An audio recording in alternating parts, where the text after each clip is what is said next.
Bonjour à tous. Tailler ou ne pas tailler ses tomates est un sujet qui fait débat. Beaucoup de gens disent tailler ses tomates, ça donne plus de rendement. D'autres disent c'est l'évolution de la tomate, elle fait des gourmands pour se protéger des maladies. On ne sait plus quoi penser. C'est pour ça que sur notre chaîne, nous allons faire des expériences.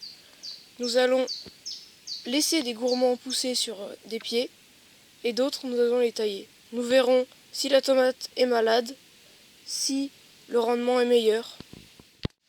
Tout d'abord, comment tailler ces tomates? En fait, c'est assez simple.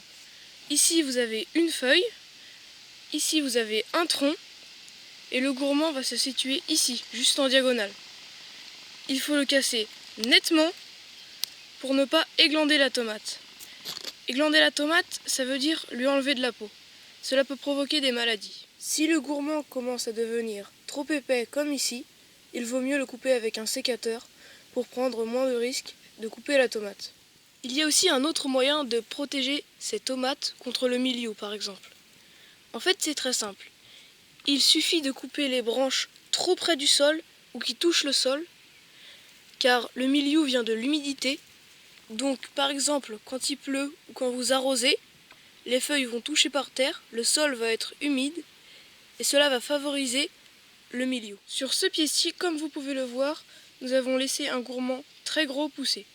Nous allons tous les laisser pousser pour notre expérience, pour voir si la tomate est moins malade, si le rendement est meilleur ou égal. Sur ce pied-là, nous avons coupé la tête. Nous avons coupé la tête pour voir s'il tombait malade, s'il arrêtait de grandir, si le rendement diminuait. Merci d'avoir regardé cette vidéo. Si vous êtes intéressé par le jardinage, les expériences en lien avec celui-ci, n'hésitez pas à vous abonner et à liker la vidéo.